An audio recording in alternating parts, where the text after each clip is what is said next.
My entire friend group abandoned me overnight because one girl spread a lie I still don't understand. I woke up to the sound of my phone buzzing nonstop, my notifications going wild in the early morning light. My eyes were still half closed, my mind groggy with sleep.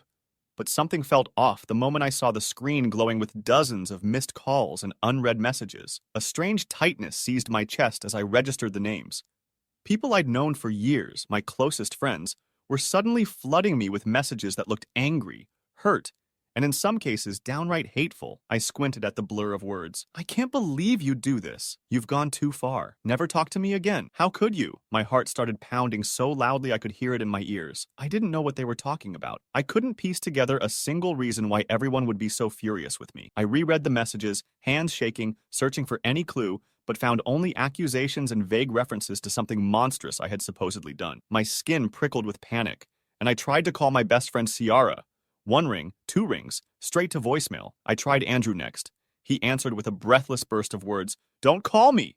Don't ever call me!" and hung up before I could say anything. My body went cold. I tried texting, I tried leaving voice notes, but nobody gave me a clear answer. They all seemed to assume I already knew exactly what I'd done. It was like waking into a nightmare, one in which you're condemned without a trial, and you don't even know the charges. Everything had been so normal just a few days before. We were the sort of friend group everyone envied.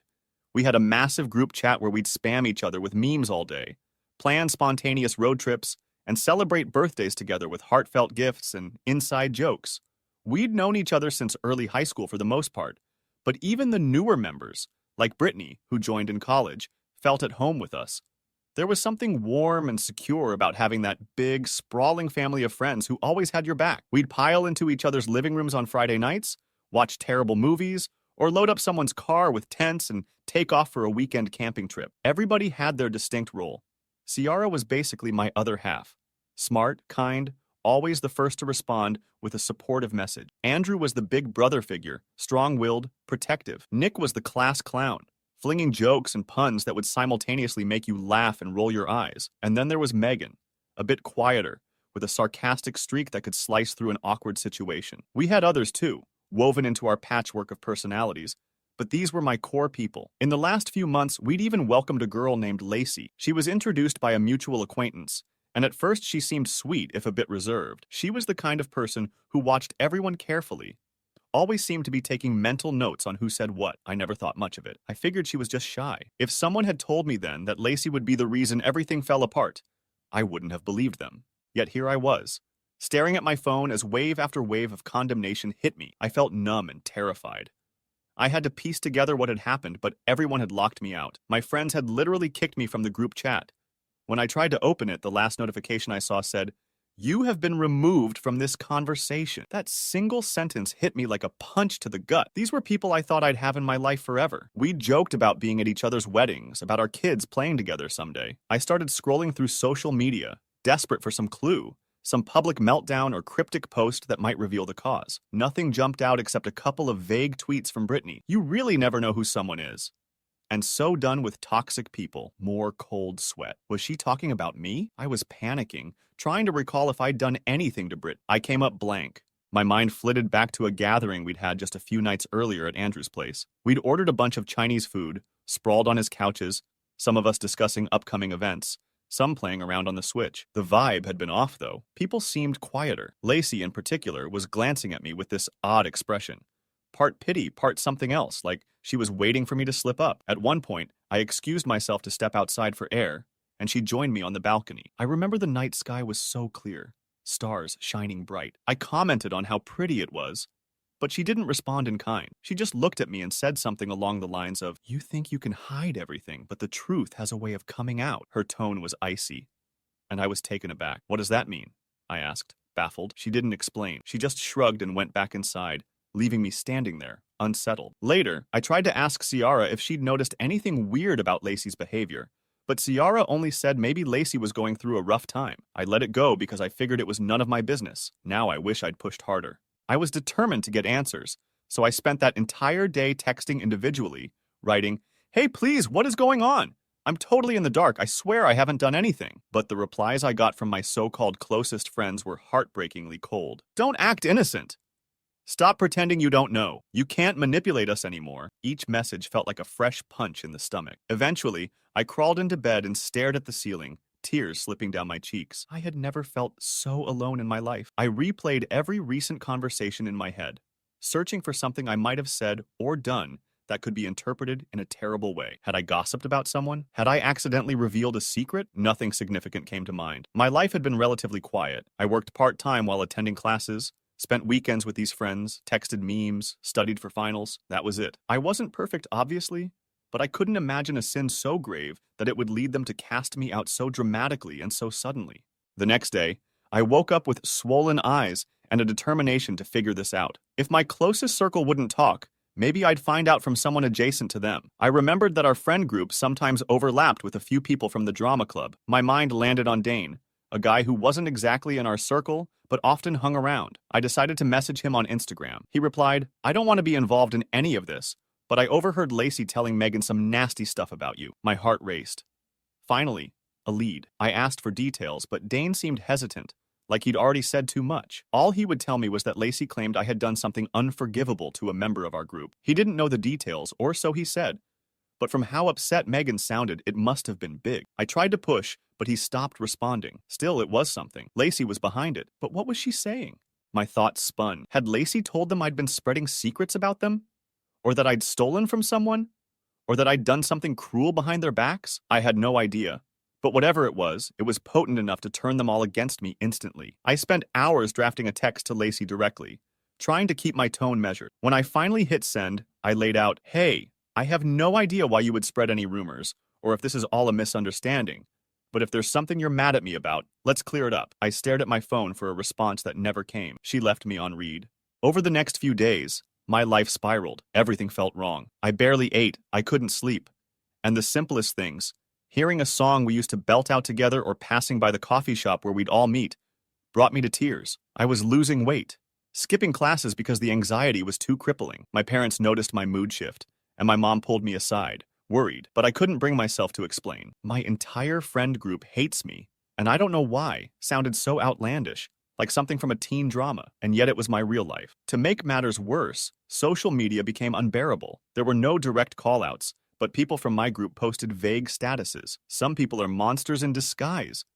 So tired of manipulative backstabbers, that sort of thing. Each time I saw one, I felt a surge of adrenaline and dread. They were talking about me. It was humiliating, but also terrifying, because I couldn't fight an accusation that I didn't understand. A week slipped by, and I'd never felt so isolated. Finally, late one night, my phone lit up with a message from an unknown number. "It's Megan. I don't want to fight, but I think you should know what we heard." My heartbeat pounded like a drum. Megan had been one of the level-headed people in the group, so I held out hope she'd actually listen if I explained myself. She told me Lacey claimed that I'd done something deeply hurtful to Andrew, something that involved using personal information he had confided in me, and then twisting it to harm him publicly. Megan said that Lacey had proof, though Megan hadn't seen it personally. The rumor was that I had approached Andrew's ex and revealed painful secrets he'd shared with me, secrets that could impact his future plans. Supposedly, I'd done this out of spite, or as a way to maintain power over the group. I nearly dropped my phone from sheer shock. It was a complete fabrication.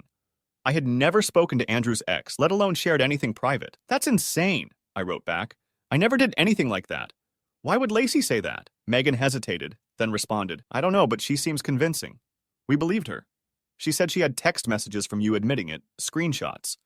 But she only showed them to Andrew and Brittany, I think." My stomach lurched. Screenshots? Could she have faked them? The idea sounded ludicrous, but at that point, I no longer knew what was possible. I tried contacting Andrew again, explaining everything Megan had told me. He sent me a single message. "Stop lying. I saw the screenshots." And that was it.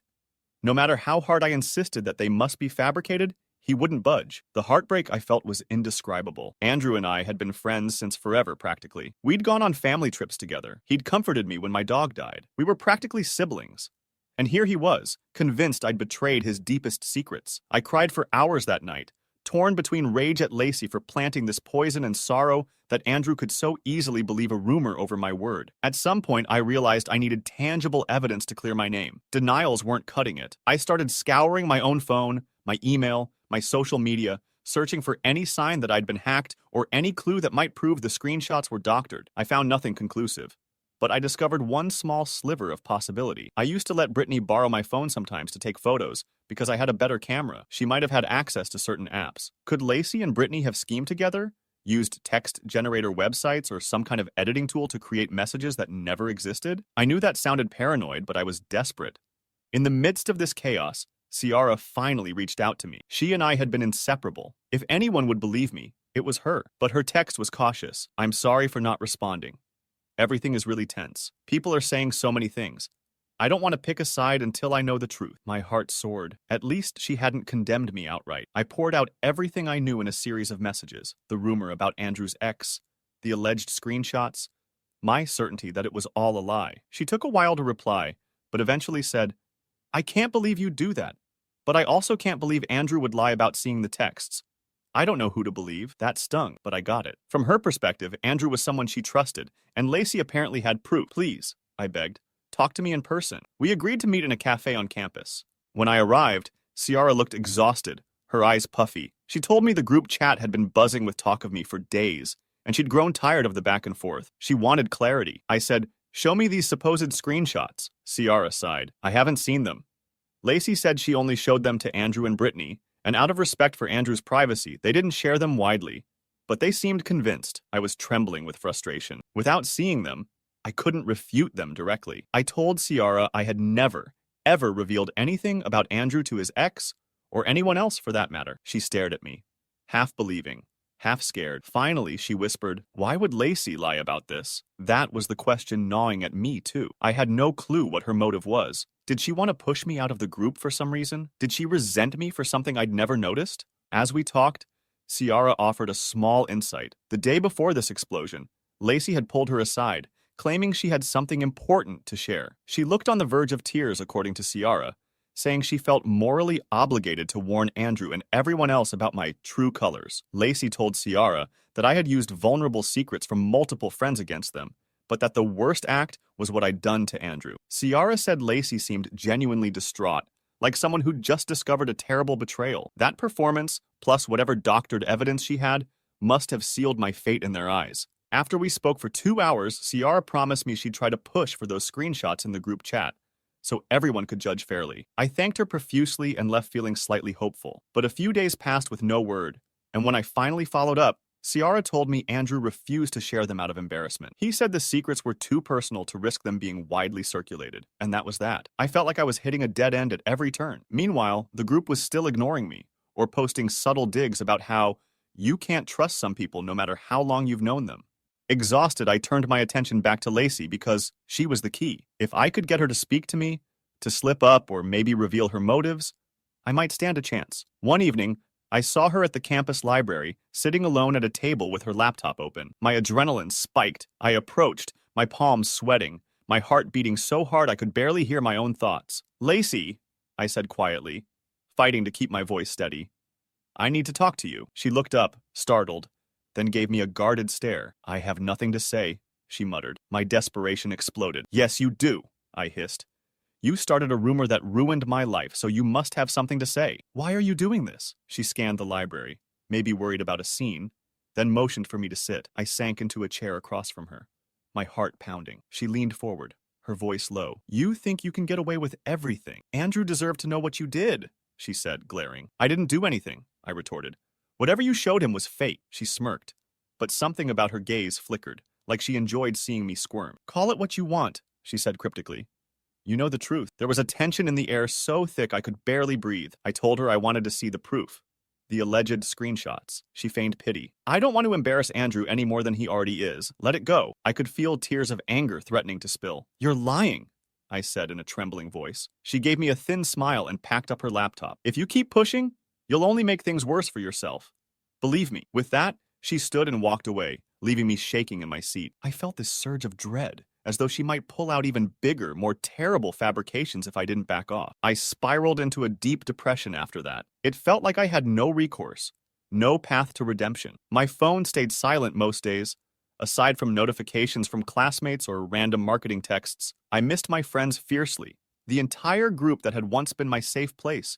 The family I'd chosen. Seeing photos or old texts from them was like a punch to the gut every time. I started going to therapy, just to have someone to talk to because I couldn't handle the anxiety alone. My therapist urged me to keep a record of all the interactions I'd had with Lacey and everyone else, in case there was a chance to prove my innocence. She also suggested that sometimes, no matter how hard we try, we can't make people believe us if they're determined not to listen. Then came the breakthrough I never expected. Late one afternoon, I got a call from a number I didn't recognize. It was Nick, the class clown of our group. He sounded nervous, like he was doing something forbidden. "Look," he said in a hushed tone, "I don't want to be on bad terms. I've started to suspect something about Lacey." He explained that he'd bumped into her at a friend's dorm, saw her phone on the table, and noticed an odd interface open. Some sort of message editing app. He didn't get a long look before she locked the screen, but it made him suspicious. He also confided that Lacey had come to him about a week back, trying to get him to say something negative about me. She was digging, apparently wanting him to confirm that I had a history of gossiping or betraying people. Nick told her no, that I was basically a vault with secrets.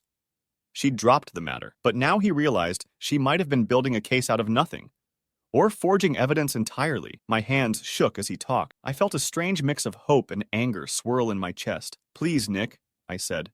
"I need your help. Can you tell Andrew or Brittany what you saw?" Nick hesitated, sighing. "I can try, but everyone's pretty deep in this, you know? Lacey has them convinced she's just protecting Andrew." Still, he promised he'd try to talk to Andrew and at least share his doubts. A day later, Nick sent me a text. "Andrew doesn't want to hear it.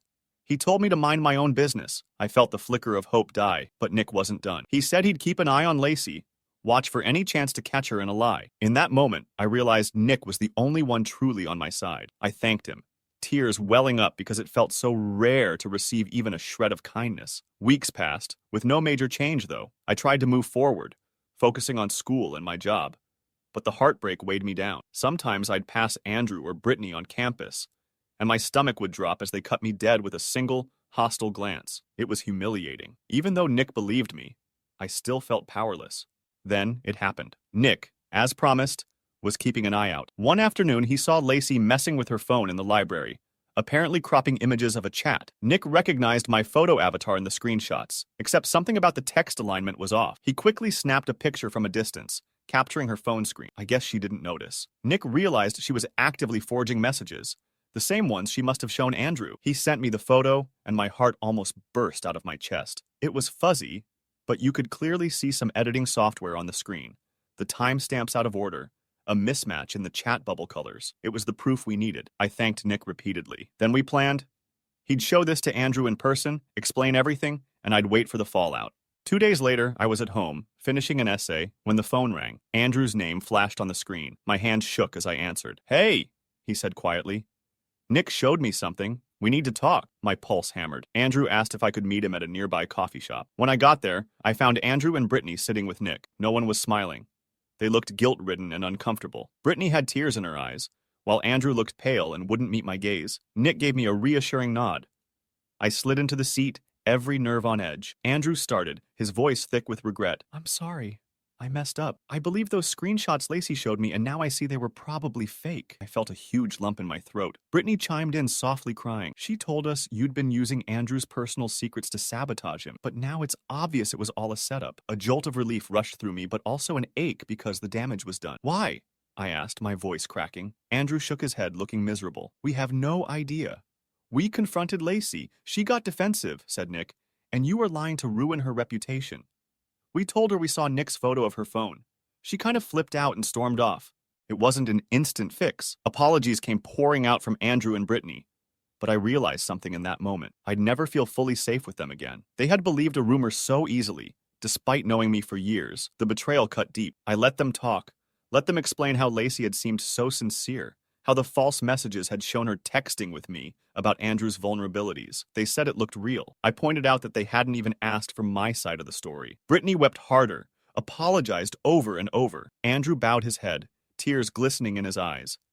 He seemed genuinely remorseful, but I could only feel numb. At some point, he admitted it was his ex who confirmed someone told her something about him, so Lacey must have coaxed it out of her or twisted an unrelated conversation. The details got messy, but the bottom line was that Lacey had orchestrated everything, forging half the evidence and manipulating the rest. Nick gently put a hand on my shoulder, sensing I wasn't sure how to respond. For the next few days, pieces of the puzzle kept coming together. Lacey, confronted by more of the group, tried to defend herself but ultimately refused to show them the original screenshots. She claimed she deleted them to protect Andrew's privacy. People started doubting her big time. Megan eventually apologized to me too, looking mortified that she'd ever believed Lacey's story. Ciara, tears in her eyes, hugged me so tight it almost hurt. She kept saying, "I'm so sorry, I should have trusted you." Deep down, I was relieved to be vindicated but also emotionally drained and hurt beyond words. My friends who had turned on me overnight were now crowding around me, offering apologies, wanting to make things right.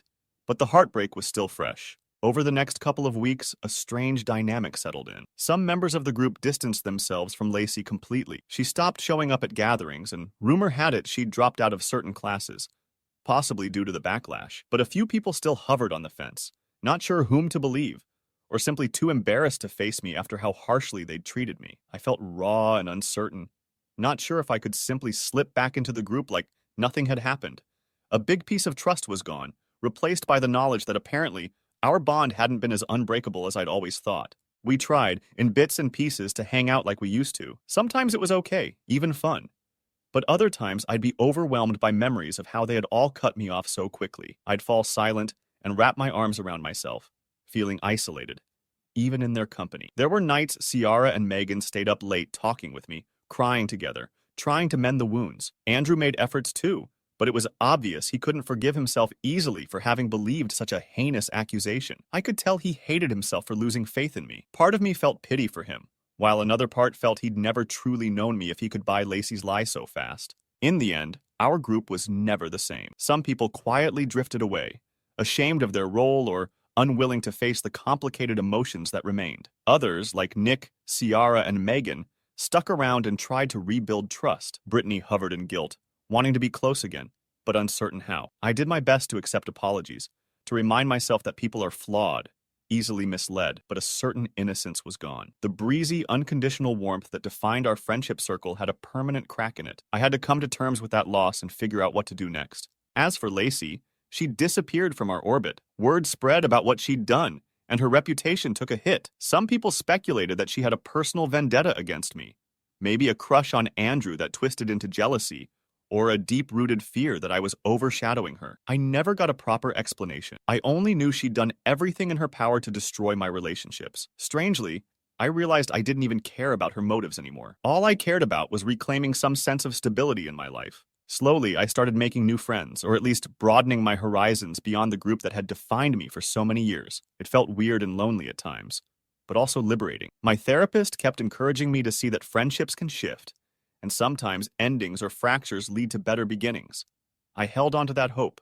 In time, I felt less of the stabbing pain when I thought about the betrayal, though it still flared up if I dwelled on it too long. Sometimes I still wake up with a pang of sorrow, remembering that morning when all the hateful messages swarmed my phone, calling me a traitor. The memory is like a dark cloud that never fully goes away, reminding me that trust can be shattered overnight by nothing more than a well-crafted lie. Yet, in another way, it was a wake-up call. I realized how important it is to communicate openly and directly, to ask questions before condemning someone, to trust my own instincts about who I am. I learned that even the closest friendships can have dangerous fault lines if people aren't careful about verifying the truth. People still ask me if I ever truly forgave my old friends. The answer is complicated. I forgave them enough to move on, enough to share some laughs and create new memories. But there was always a subtle distance, like an invisible barrier that reminded me of how quickly they could abandon me if the right manipulator came along. Maybe that's just life. We learn painful lessons about how human relationships can fray under stress. We become more cautious, maybe a bit jaded, but hopefully wiser too.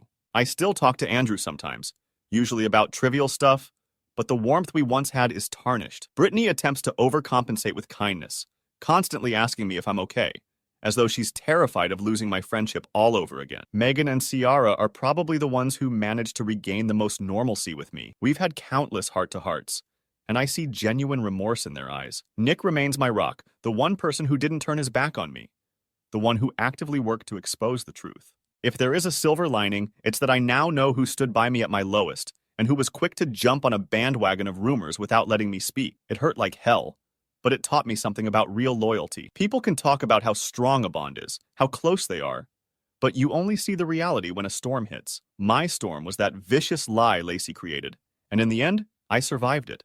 Wounded? Yes, but not broken. Sometimes I wonder what might have happened if Lacey had never joined our group. Would we still be that harmonious circle of friends? Oblivious to the cracks beneath the surface? Maybe. But maybe we would have learned a different hard lesson eventually. Life has a way of revealing insecurities one way or another. I guess I'm done blaming myself for not seeing it coming. Some people just carry hidden agendas, and you can't always protect yourself from their manipulations. Now, I've moved forward as best as I can. I still reminisce about the old days of laughter and trust, the late-night hangouts, the warm camaraderie when no one doubted anyone else's intentions. I miss it. But I also accept that change is inevitable. People make mistakes, and not every friendship can withstand betrayal. I focus on my own growth, maintaining honesty, surrounding myself with people who genuinely believe in open communication, and being cautious with new acquaintances who might not be what they seem. I don't believe I'll ever fully understand why Lacey felt compelled to tear me down. I probably never will. All I know is that her lie was powerful enough to flip my life upside down. I survived it, and I've come out with a more cautious heart. That's the story of how I lost my entire friend group overnight and found my way back to something resembling stability again. It was painful, it was unfair, and it still leaves a bitter taste in my mouth. But I learned that sometimes the only closure you get is realizing that not everyone deserves a place in your life, and that the friendships worth keeping are the ones that refuse to be broken by a single rumor. Even if they were cracked along the way, the ones that truly matter will try to heal, one piece at a time.